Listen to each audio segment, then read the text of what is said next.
Lendo a Bíblia em um ano. Dia 174. Primeira leitura. 2 Reis, capítulo 4, versículo 18, ao capítulo 5, versículo 27. O menino cresceu e certo dia foi encontrar-se com seu pai, que estava no campo com os ceifeiros. De repente, ele disse a seu pai: "Ai, a minha cabeça! A minha cabeça!" Então, o pai disse a um dos servos: "Leve-o para a mãe." Ele o tomou e o levou para a mãe. O menino ficou sentado no colo dela até o meio-dia e então morreu.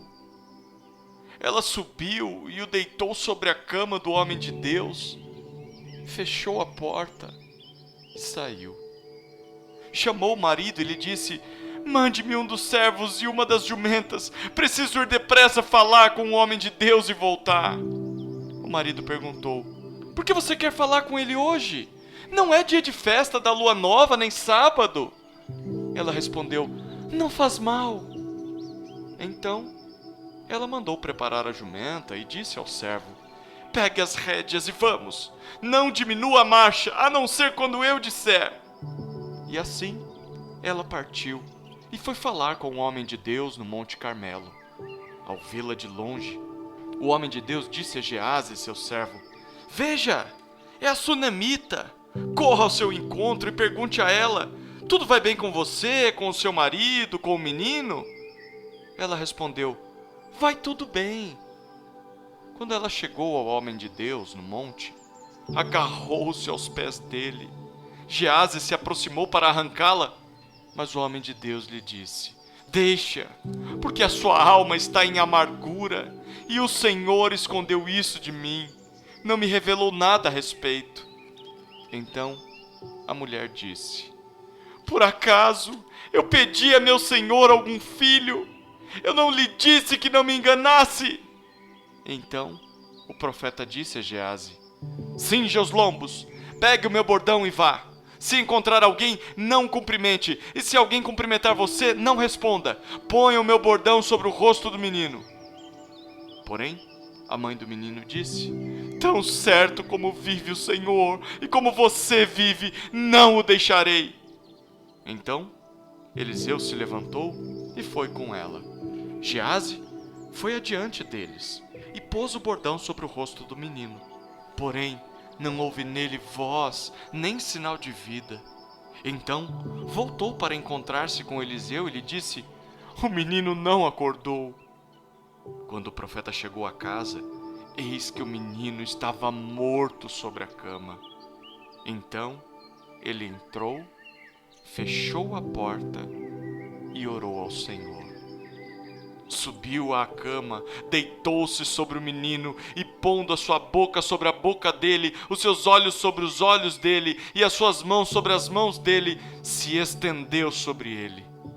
E o corpo do menino aqueceu. Eliseu se levantou e andou no quarto de um lado para outro. Tornou a subir à cama e se estendeu sobre o menino. Este espirrou 7 vezes e abriu os olhos. Então, Eliseu chamou Geazi e disse: "Chame a sunamita." Ele a chamou. Quando ela entrou, Eliseu disse: "Pegue o seu filho." Ela entrou, lançou-se aos pés de Eliseu e prostrou-se em terra, pegou o seu filho e saiu. Eliseu voltou para Gilgal. Havia fome naquela terra. Quando os discípulos dos profetas estavam sentados diante dele, Eliseu disse ao seu servo: "Ponha a panela grande no fogo e faça um cozido para os discípulos dos profetas." Então, um deles saiu para o campo a fim de apanhar ervas.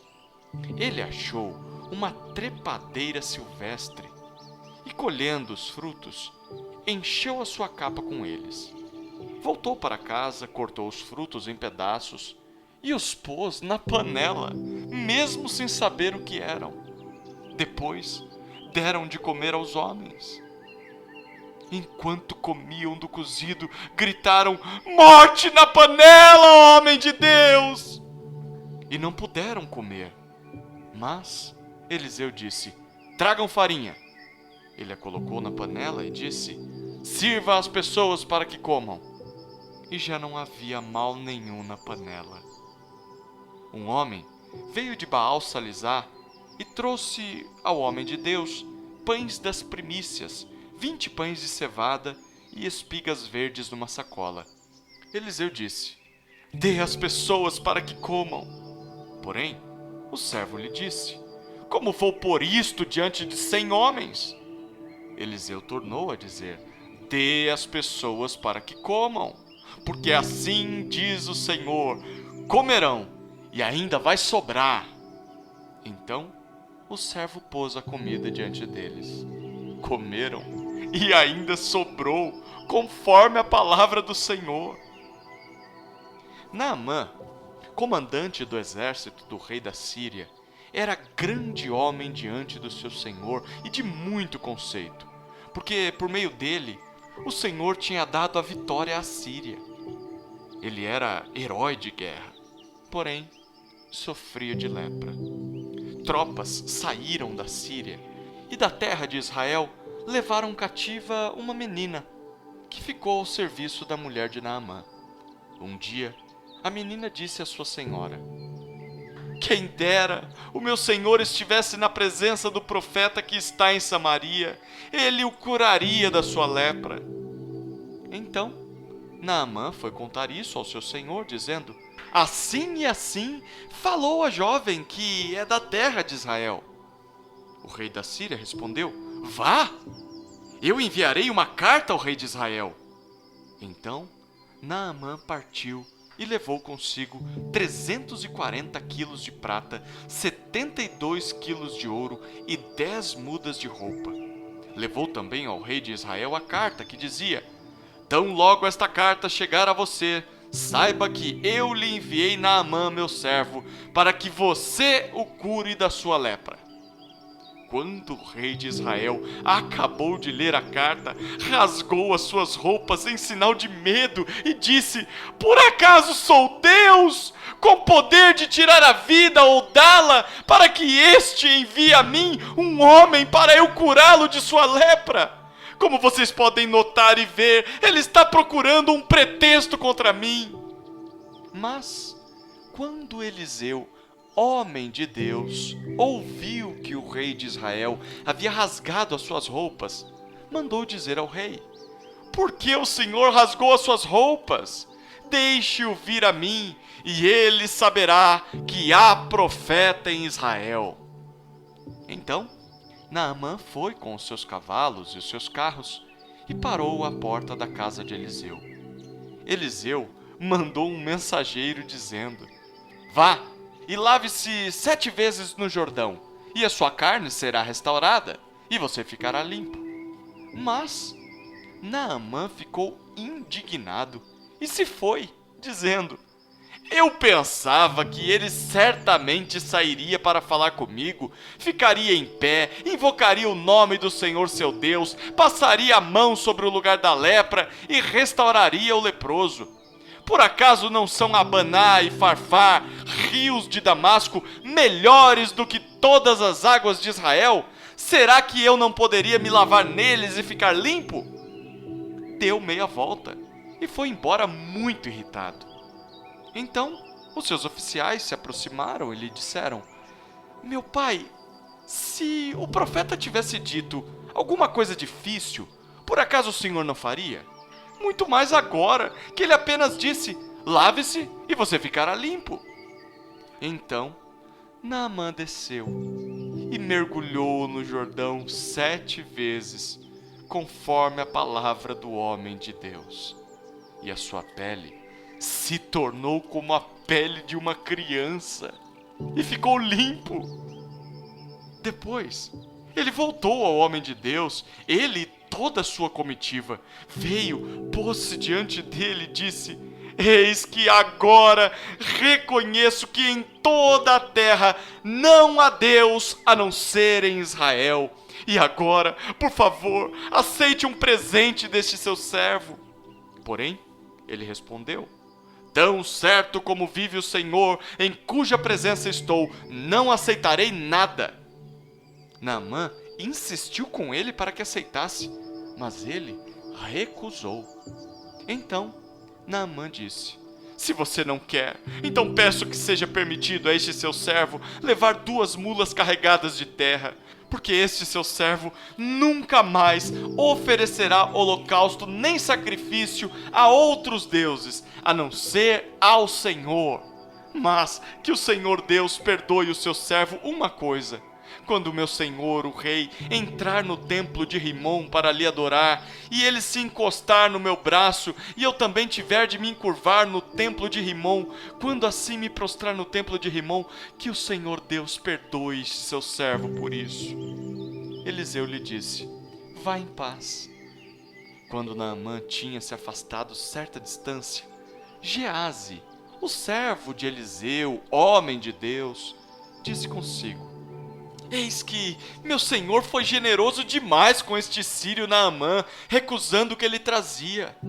Mas, tão certo como vive o Senhor, vou correr atrás dele e receberei dele alguma coisa. Então, Geazi correu atrás de Naamã. Quando Naamã viu que alguém vinha correndo atrás dele, saltou da carruagem para ir ao encontro dele. Então, perguntou: está tudo bem? Ele respondeu: sim, tudo bem. Meu senhor me mandou dizer: eis que agora mesmo vieram da região montanhosa de Efraim 2 jovens que fazem parte do grupo dos discípulos dos profetas. Por favor, dê-lhes 34 quilos de prata e 2 mudas de roupa. Naamã disse: tenha a bondade de levar 68 quilos. Insistiu com ele e amarrou 68 quilos de prata em 2 sacos e 2 mudas de roupa. Pôs isso sobre os ombros de 2 dos seus servos para que o levassem à frente de Geazi. Quando ele chegou à colina, pegou os sacos que os servos traziam e os depositou na casa. Então despediu aqueles homens que se foram. Ele, porém, entrou e se pôs diante de seu senhor. Eliseu perguntou: de onde você vem, Geazi? Ele respondeu: este seu servo não foi a lugar nenhum. Porém, Eliseu disse: você acha que eu não estava com você em espírito quando aquele homem voltou da sua carruagem para encontrar-se com você? Será que esta era a ocasião para você aceitar prata e aceitar roupas, olivais e vinhas, ovelhas e bois, servos e servas? Portanto, a lepra de Naamã se pegará a você e à sua descendência para sempre. E Geazi saiu da presença de Eliseu já leproso, branco como a neve. Segunda leitura. Atos, capítulo 15, versículos 1 a 35. Alguns indivíduos que foram da Judéia para Antioquia ensinavam aos irmãos: se vocês não forem circuncidados segundo o costume de Moisés, não podem ser salvos. Tendo surgido um conflito e grande discussão de Paulo e Barnabé com eles, foi resolvido que esses 2 e mais alguns fossem a Jerusalém, aos apóstolos e presbíteros, para tratar desta questão. Encaminhados, pois, pela igreja, atravessaram as províncias da Fenícia e Samaria e, narrando a conversão dos gentios, causaram grande alegria a todos os irmãos. Quando chegaram a Jerusalém, foram bem recebidos pela igreja, pelos apóstolos e pelos presbíteros, a quem relataram tudo o que Deus havia feito com eles. Mas alguns membros do partido dos fariseus que haviam crido se insurgiram dizendo: é necessário circuncidá-los e ordenar-lhes que observem a lei de Moisés. Então, os apóstolos e os presbíteros se reuniram para examinar a questão. Havendo grande debate, Pedro tomou a palavra e disse: irmãos, vocês sabem que desde há muito Deus me escolheu entre vocês para que da minha boca os gentios ouvissem a palavra do evangelho e crescem.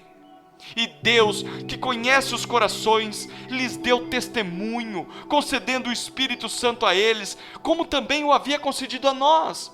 E não estabeleceu distinção alguma entre nós e eles, purificando-lhes o coração por meio da fé. Agora, pois, porque vocês querem tentar a Deus, pondo sobre o pescoço dos discípulos um jugo que nem os nossos pais puderam suportar, nem nós. Mas cremos que somos salvos pela graça do Senhor Jesus, assim como eles. E toda a multidão silenciou, passando a ouvir Barnabé e Paulo, que contavam quantos sinais e prodígios Deus tinha feito por meio deles entre os gentios. Depois que eles terminaram, Tiago tomou a palavra e disse: Irmãos, ouçam o que tenho a dizer. Simão acaba de relatar como primeiramente Deus visitou os gentios, a fim de constituir entre eles um povo para o seu nome. Com isso, concordam as palavras dos profetas, como está escrito: Depois disso, voltarei e reedificarei o tabernáculo caído de Davi, reedificarei as suas ruínas e o restaurarei, para que o restante da humanidade busque o Senhor, juntamente com todos os gentios, sobre os quais tem sido invocado o meu nome, diz o Senhor, que faz estas coisas conhecidas desde os tempos antigos. Por isso, julgo que não devemos perturbar aqueles que, entre os gentios, se convertem a Deus, mas escrever-lhes que se abstenham das contaminações dos ídolos, bem como da imoralidade sexual, da carne de animais sufocados e do sangue. Porque Moisés tem em cada cidade, desde tempos antigos, os que o pregam nas sinagogas, onde é lido todos os sábados. Então, pareceu bem aos apóstolos e aos presbíteros, com toda a igreja, eleger alguns homens dentre eles e enviá-los a Antioquia, juntamente com Paulo e Barnabé. Foram eleitos Judas, chamado Barsabás, e Silas, que eram líderes entre os irmãos. Mandaram por eles a seguinte carta: Os irmãos, tanto os apóstolos como os presbíteros, aos irmãos gentios em Antioquia, Síria e Cilícia. Saudações. Visto sabermos que alguns que saíram do nosso meio, sem nenhuma autorização, perturbaram vocês com palavras, transtornando a mente de vocês, pareceu-nos bem, chegados a pleno acordo, eleger alguns homens e enviá-los a vocês com os nossos amados Barnabé e Paulo, homens que têm arriscado a vida pelo nome de nosso Senhor Jesus Cristo. Portanto, estamos enviando Judas e Silas, os quais pessoalmente lhes dirão as mesmas coisas. Pois pareceu bem ao Espírito Santo e a nós não impor a vocês maior encargo além destas coisas essenciais: que vocês se abstenham das coisas sacrificadas a ídolos, bem como do sangue, da carne de animais sufocados e da imoralidade sexual. Se evitarem essas coisas, farão bem. Passem bem. Os que foram enviados partiram para Antioquia e, tendo reunido a comunidade, entregaram a carta. Quando a leram, ficaram muito alegres pelo consolo recebido. Judas e Silas, que eram também profetas, consolaram os irmãos com muitos conselhos e os fortaleceram. Tendo-se demorado ali por algum tempo, os irmãos deixaram que voltassem em paz aos que os enviaram. Mas pareceu bem a Silas permanecer ali. Paulo e Barnabé demoraram-se em Antioquia, ensinando e pregando com muitos outros a palavra do Senhor. Terceira leitura. Salmos, capítulo 141, versículos 1 a 10. Salmo de Davi. Senhor, eu clamo a Ti, apressa-te me socorrer. Inclina os ouvidos à minha voz quando te invoco. Suba à tua presença a minha oração como incenso, e seja o erguer das minhas mãos como oferenda vespertina. Põe guarda a minha boca, Senhor. Vigia a porta dos meus lábios. Não permitas que o meu coração se incline para o mal, para a prática da perversidade na companhia de malfeitores, e que eu não coma das suas iguarias. Fira-me o justo, E isso será um favor. Repreenda-me, e será como o óleo sobre a minha cabeça, a qual não há de rejeitá-lo. Continuarei a orar enquanto os perversos praticam a maldade. Quando os seus juízes forem lançados do alto de uma rocha, eles ouvirão as minhas palavras que são agradáveis. Como quando se lavra e sulca a terra, assim os nossos ossos são espalhados à boca da sepultura. Pois em ti, ó Deus, meu Senhor, estão os meus olhos. Em ti confio, não desampares a minha alma. Guarda-me dos laços que me armaram e das armadilhas dos que praticam iniquidade. Que os ímpios caiam nas suas próprias redes enquanto eu escapo ileso. Quarta leitura. Provérbios, capítulo 17, versículo 23. O ímpio aceita suborno secretamente para perverter as veredas da justiça.